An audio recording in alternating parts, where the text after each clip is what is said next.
Tuk, tuk, tuk, tuk, tuk. Tuk, tuk, tuk, tuk, tuk.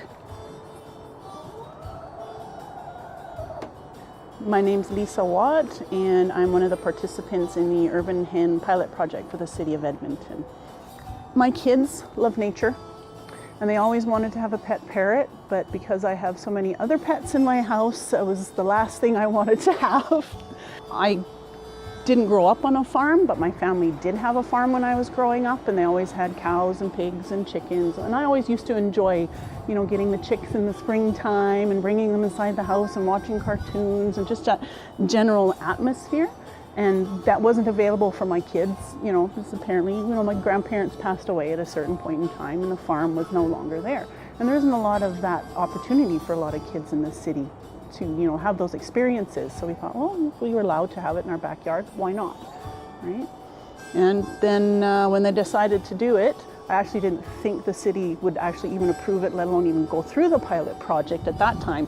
My kids were watching the news in the morning before we go to school, and all of a sudden they announced that they were going to go ahead and do this, and Mom, Mom, Mom, Mom, Mom. I was like, oh, darn it.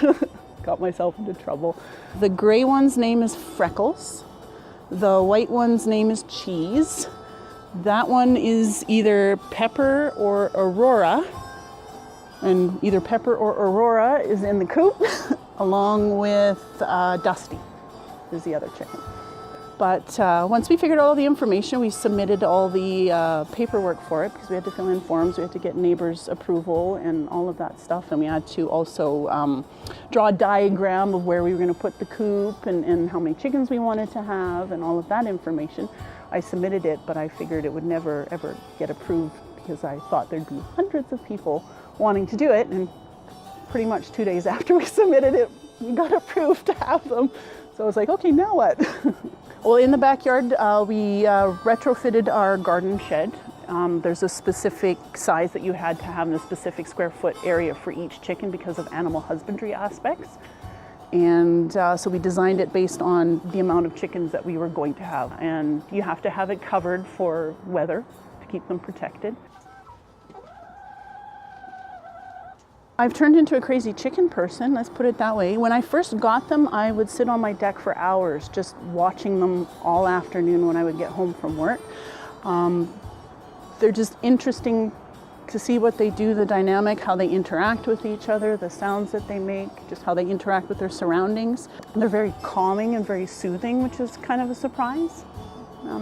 My daughter, when she comes home from school, if she's had a bad day at school, she'll just go sit with the chickens and hold them and talk to them and pet them and do all of that stuff, and it calms you down. It's just like having, a dog. It's the same idea. When people come home, they have a pet dog, the dog sits with them on the couch, they pet them, they talk to them, and just relaxes you. I mean, for us, it's a food source. They're also pets, right?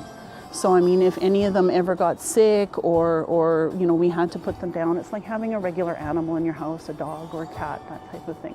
A dog is more personal, right? I mean, they'll come when you call them, they'll sit with you, they meet you at the door when you come home from work, you have that unconditional love. You don't have that with a chicken, really. So, I mean, they do their thing. They look after themselves, pretty much. Cleanup is really not that big of a deal either. It's maybe 20 minutes every 3 months. Compared to having a dog or a cat or any other type of animal, these are the easiest ones to look after. And when they lay an egg, they do something called a chicken song, and they sing and squawk, and it's quite loud. You can actually sometimes hear it within the house, and that's just them announcing that they've laid an egg. Each chicken will lay one egg every 24 hours. So if you had 9 chickens, every 24 hours you'd almost have a dozen eggs.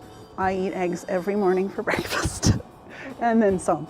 Scramble them, fry them, bake with them, do whatever. And they actually taste a lot better than the eggs you get from the grocery store. You can tell they're getting ready for bed because they're preening themselves right now, rearranging their feathers. Just like you would have a shower or a bath before you go to bed. It's the same idea. And for them, it's a social thing too as well. When one does it, the rest of them will follow along. When there's more than 2 chickens, one of them will end up being the head chicken, or the leader in a sense, and then the chickens that are low, they'll be lower down. And it actually takes about 2 to 3 weeks for them to sort themselves up, especially when you bring in new chickens. it's quite an interesting thing to watch with that. It has been the most wonderful thing that we've done for our family, and I really hope that the City of Edmonton actually goes through with it and actually approves it. I really do.